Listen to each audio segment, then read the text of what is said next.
Hi, I'm Victoria. And I'm Ava. Victoria, have you ever worked with someone on a project but you weren't physically together, so it was kind of hard to understand each other? Actually, I have. There's this one time where my friend and I were working on a science project, but we had to split it into two parts and work on separately because she'd be away the day we'd be working on it in class. So when we finally got back together, it was pretty hard to put my information and my friend's information together and make it one whole. That would be kind of difficult because you aren't together, right? The thing is with God is that even though we can't see him, he is always with us. So God can partner with us anywhere. Let's check out what that meant for Joseph.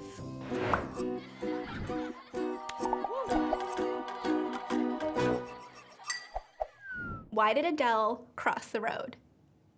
To say hello from the other side.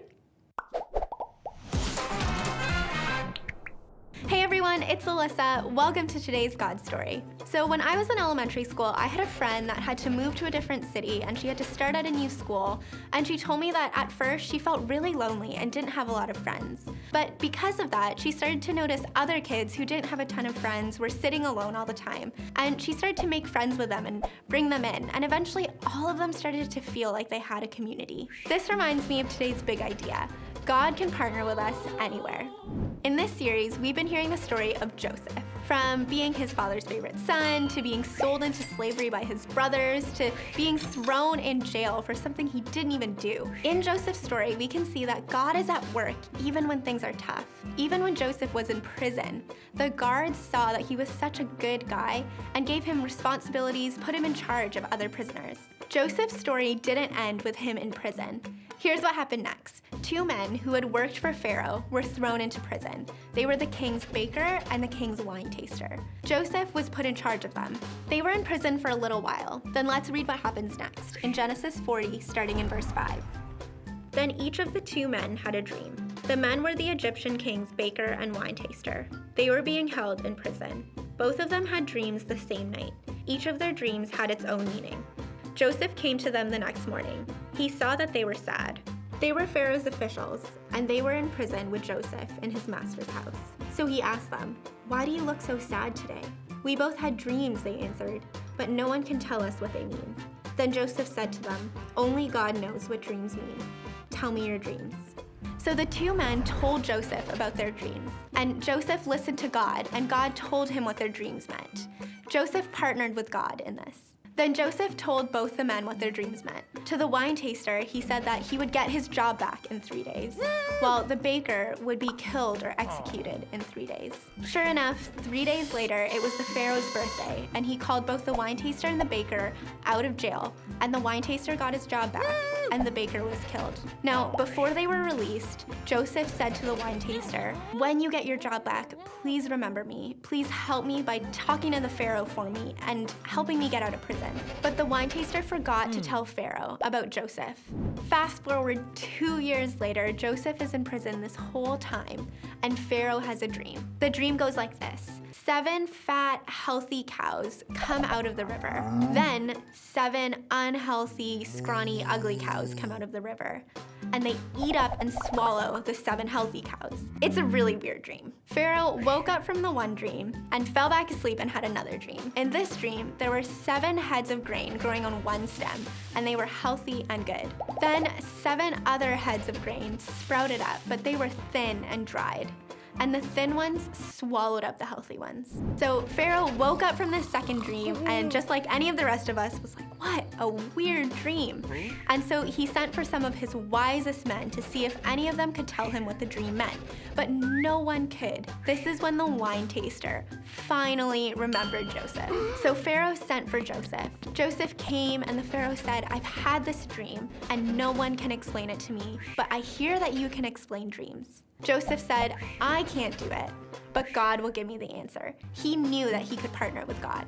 So Pharaoh told Joseph about both dreams, and Joseph told him that they both had the same meaning. The 7 healthy cows and the 7 healthy heads of grain represented 7 years where there would be abundance, plenty of food in Egypt for everyone to eat. And then they would be followed by 7 years of famine where there wouldn't be enough food for people to eat. Those were the unhealthy cows and the unhealthy heads of grain. Then Joseph Joseph told Pharaoh that he should find someone that was really wise to be able to store up food during the 7 good years so that there would be enough food during the 7 bad years. Pharaoh thought this was a great plan and said, "The Spirit of God is on this man, Joseph." So he said to Joseph that he would put him in charge of this, that he would be basically second in command in all of Egypt. Only Pharaoh would have more power. So Joseph stored food just like he said, and after that, everything happened like God had shown through Pharaoh's dreams. There were 7 years of abundance and plenty of food, and then 7 years of famine and not enough.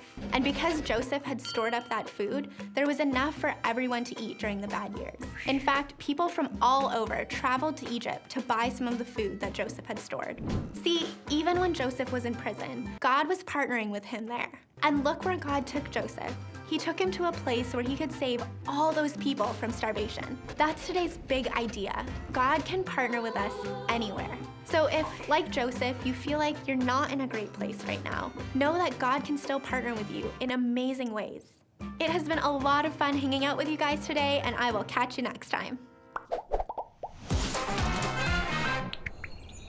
Hey friends, turn to the person next to you and answer the following questions before the time runs out.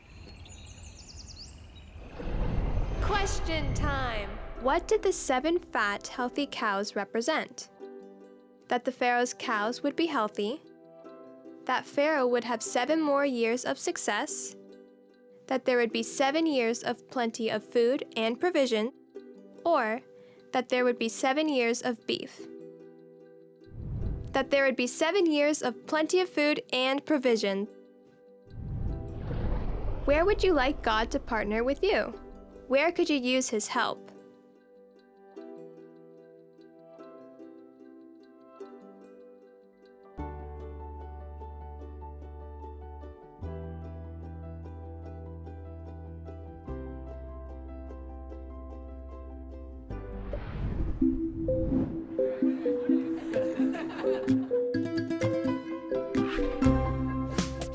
Game time! Mixed up. Can you say the key verse before the words are sorted? Get ready. 3, 2, 1, go!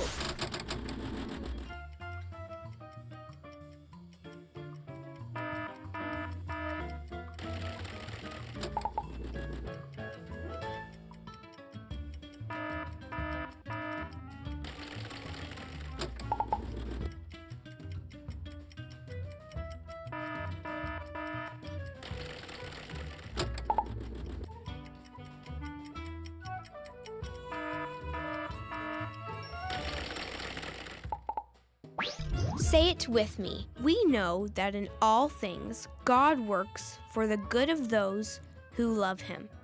Romans 8, verse 28. It's so unfair how Joseph was thrown in prison even though he did nothing wrong. But it's amazing to see how God could partner with him, even there. Yeah, nothing is impossible for God. And while we're looking at Joseph and how God partnered with him, let's check in with Hannah and Miah to see how God partnered with them when things weren't going so well at school.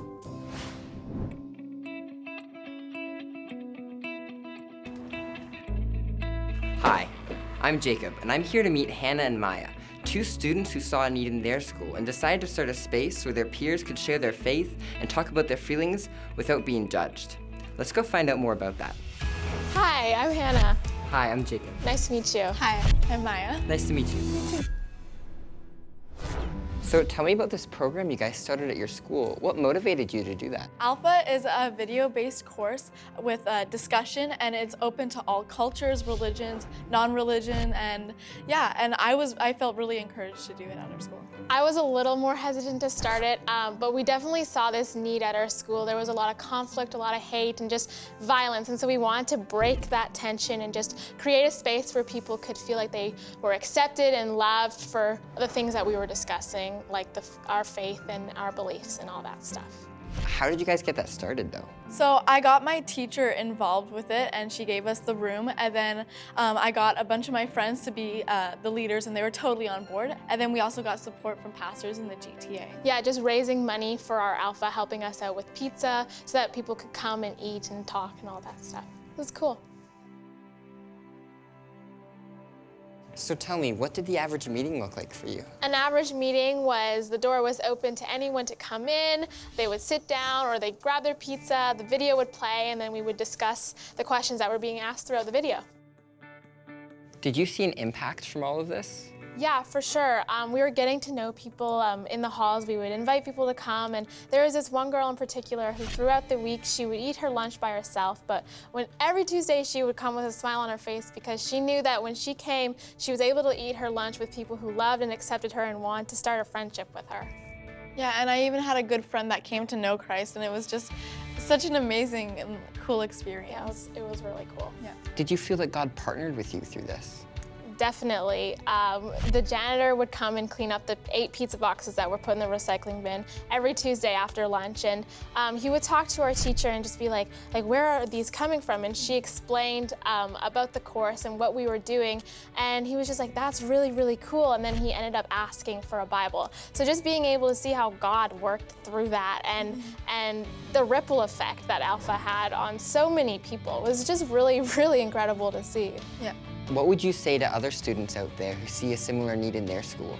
To not be afraid to step out into their school and make a difference. And yeah, you can do it with anything. Just smiling at someone in the hall and just showing God's love to that person really makes a difference. Yeah, just be courageous, because God's got a plan for you. He's not gonna let you hanging or anything. He knows what he's doing with you, and yeah, he'll work through you. So I would encourage anybody to just, see the need and do it. Take action. Yeah. So what do you guys feel like you accomplished with this group? We really gave kids a voice and someone to talk to. So we loved them and cared for them. So they really had that sense of just love and care. Yeah, and even for the kids who didn't want to necessarily start a relationship with God, we let them know that we want to have a relationship with them. And so we hope and pray that throughout their life, they'll realize that and it'll help them come to Christ. Thank you guys so much for coming out and talking. Thank you for having us. Yeah, thank you. Wish you all the best. You too.